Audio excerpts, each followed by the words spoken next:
It's the 31st of January 2019. I'm David Griffin and I'm here at Sandiacre Town Cricket Club and I'm talking to Paul Standring, Dan Wheeldon, John Trueman, John Jordison. Gentlemen, thanks very much indeed for joining the Cricket Derbyshire Foundation Oral History Project.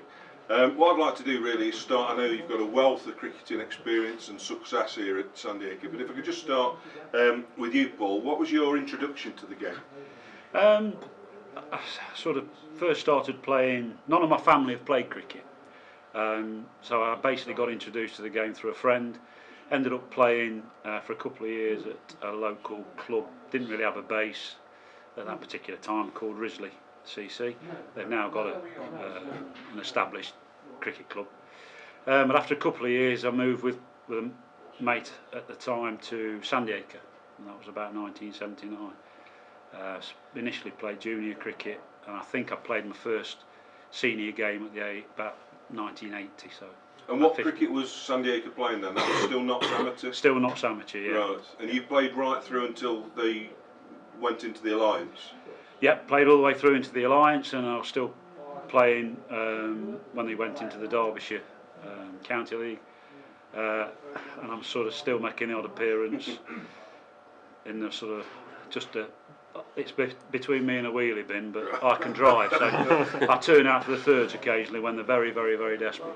And what was the strength of the Sandiacre side when you were playing during the 70s, 80s in the you say it was the amateur league and then the Alliance?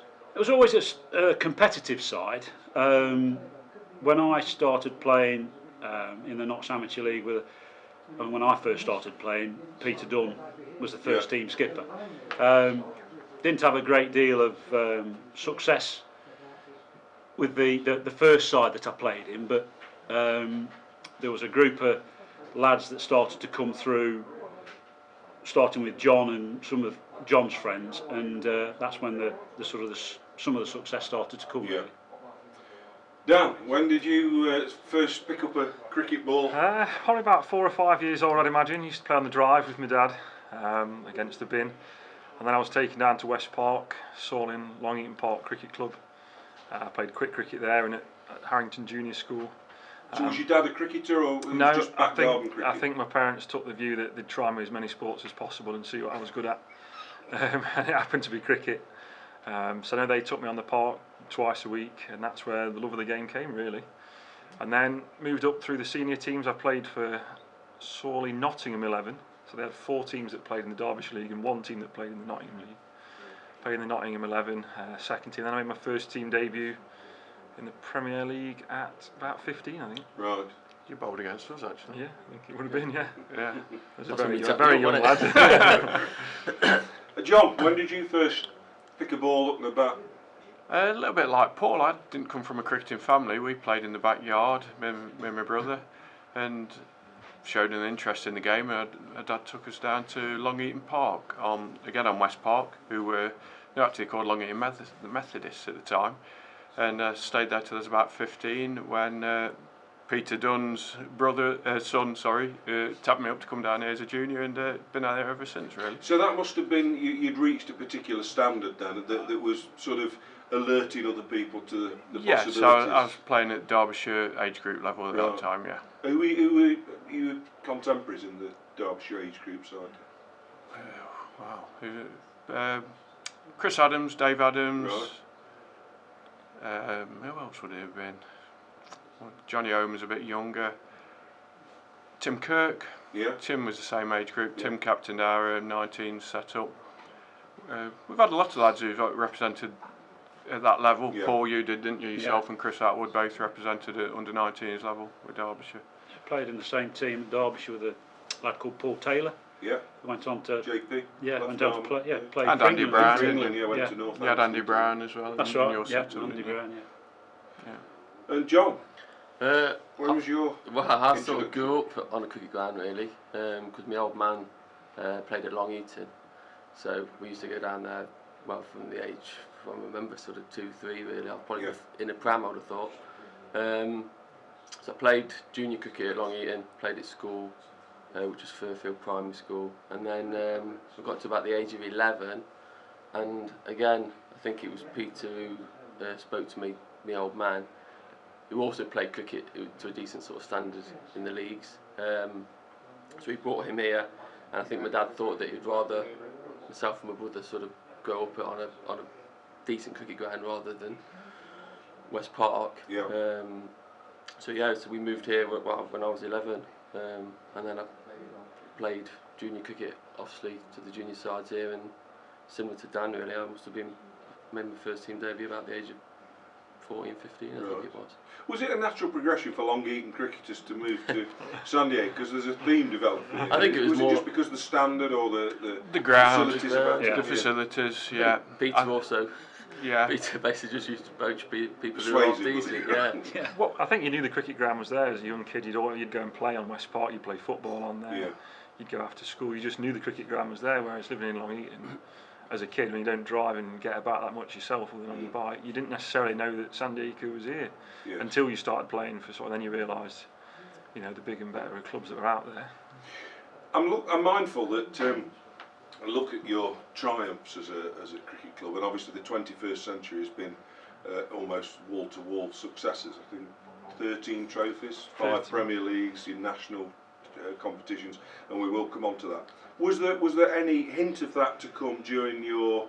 I'm looking at you particularly, Paul. Was there any hint of that coming when you were playing in the sort of 80s and 90s? Initially, when I started to play senior cricket at Sandiacre, I would probably say not. But I mentioned earlier there was a group of lads started to really push through and break into the first team. There was myself and Chris Atwood, all local lads. So it was sort of a different environment to perhaps what it is now in terms of there's a lot of players who, if you like, are outsourced. Yes. And this group came together with the likes of John and Colin Smith and Simon Kinsella and all these different kind of guys. And we went through there from, I don't know, mid-80s, 10 or 12 years together? Mid-80s to mid-90s, and we had good success winning the Alliance, winning cups in Nottinghamshire.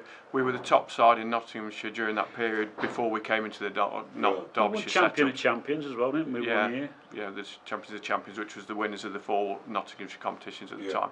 So there was a base there that we built upon. And were you using professional cricketers at that time? Did you have an overseas? We had an overseas. It was in the early days when the overseas started to come into club cricket. Yeah. Who did you have? Any particular well-known players or successful players? There weren't big name players. There were good Australian grade cricketers. We had Sheldon Gear, who came over as our West Indian, who's Sheldon stayed with us. He's a lad from Trinidad, and they were just of a good level. Yeah.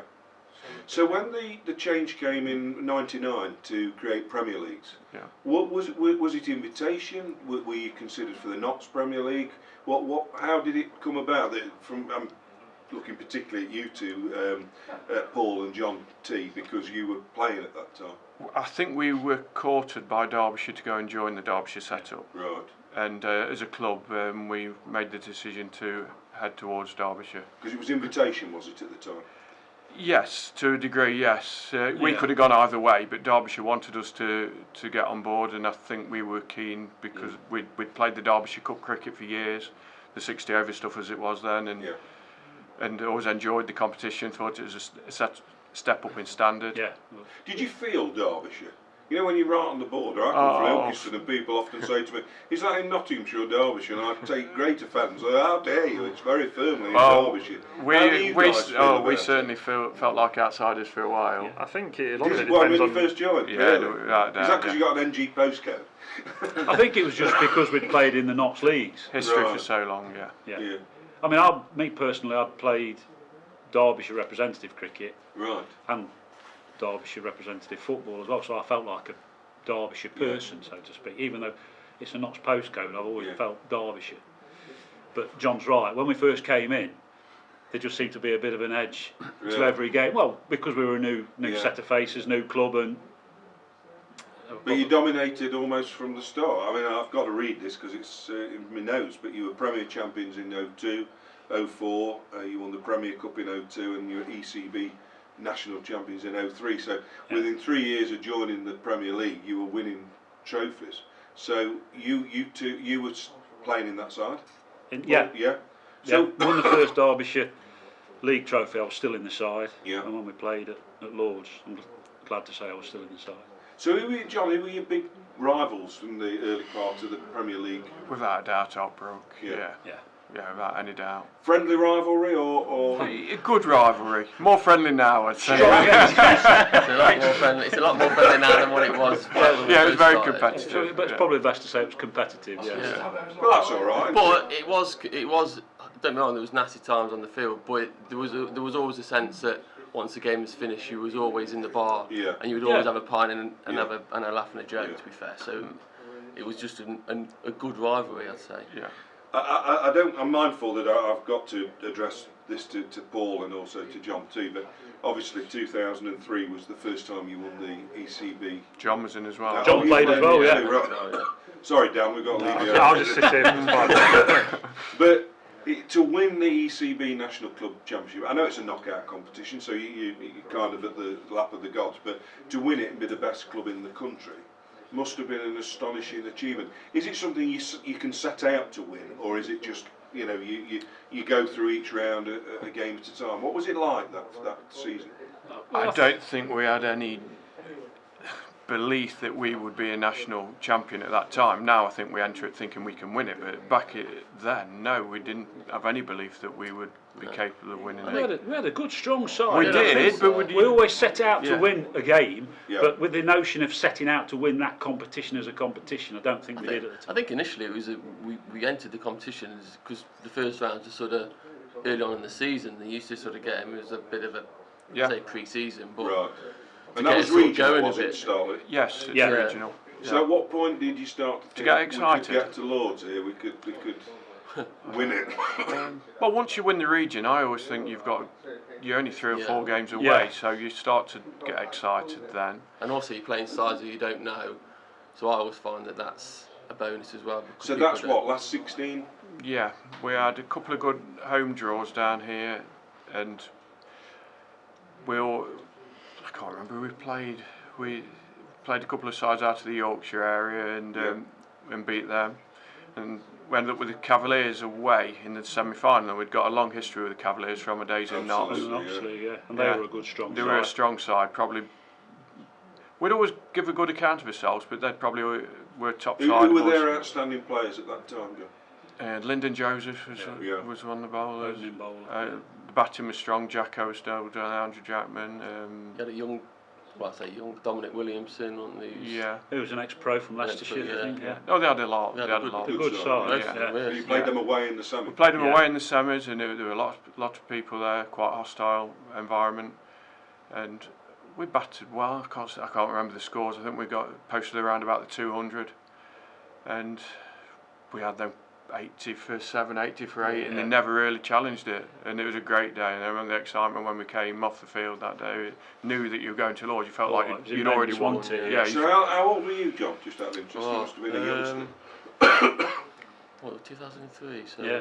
17, 18. yeah, 18, Right. 19. Yeah. So how long had you got to prepare between winning the semi-final and going to Lords? Because I'm mindful A that bit. you would presumably you won the Premier League the year before and the year after. So presumably you were still battling away to try. We and finished win second the that year. championship. Right.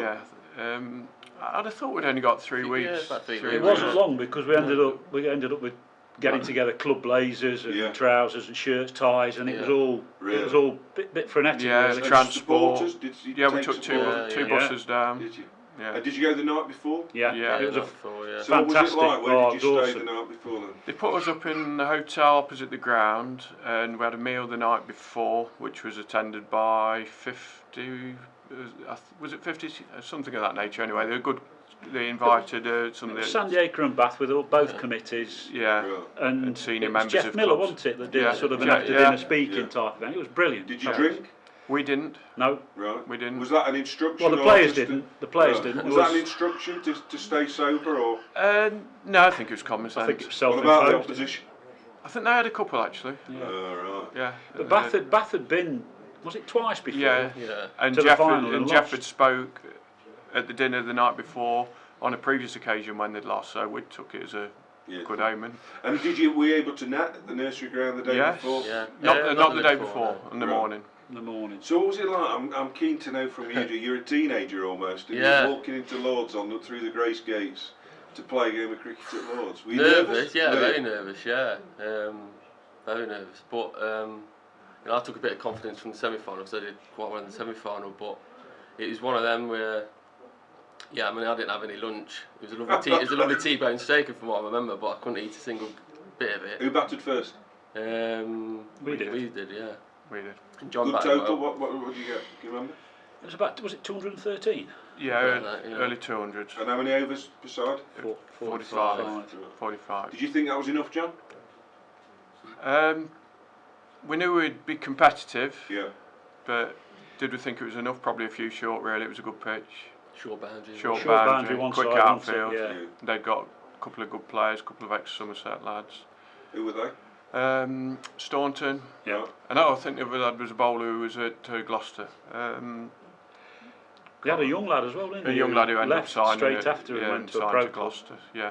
So they got a good pedigree. Yeah. I remember taking phone calls on the bus on the way down from, I think it was the Daily Telegraph, and wanted to know who our ex-players were, who our ex-pros were, so they could write a story about it. Well, I'm going here, ex-pros, we've got a good side who'll be competitive, but they seem disappointed they ain't got a story out of it. But And we know you won, but how did the game end? Was it a comfortable victory? Was No, it close? no, it was almost like you couldn't have written it better in the favour of Sandiacre. It got, at one stage they were cruising really, and I think they didn't need many runs in. well, when they probably needed With 40 about to win 5 with down. 8 wickets left, Was it 8 wickets? 7 or 8 wickets left, and We eventually got it to the last over. yeah, we Who was just taking the wickets off? We got modest people here who are not telling me that they were the star man.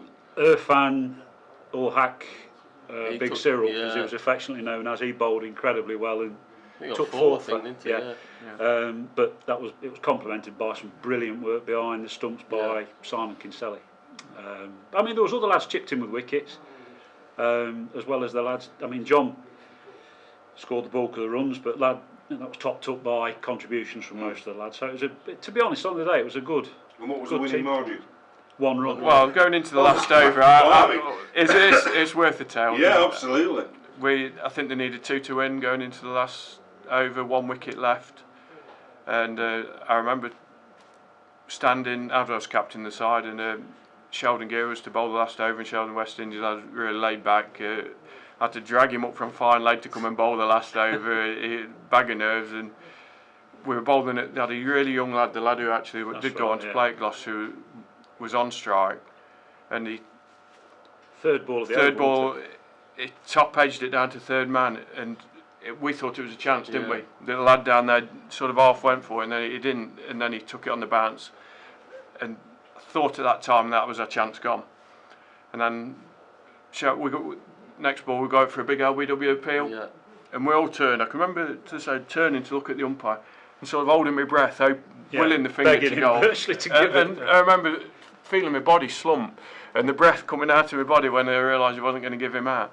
And then out the corner of my eye, I caught John darting in from point, Point, I think it was. Yeah. Yeah. to pick the ball up and run the lad out, because in the confusion They both they both end up in the middle right. of the pitch. Yeah. So your moment at Lords was Moment at Lords, yeah. It's obviously a Derbyshire connection, because the NatWest 81 final went to the last ball, didn't it, and there were fewer wickets. Gents, we've run out of time for the moment, so we're going to pause it there, but I'm mindful that there's a lot to talk about after that game, because I'm sure you had a little bit of a celebration I'd like to know about. And then of course there's the triumph where Dan can tell us a little bit more about in 2014. So for now, gents, thanks very much.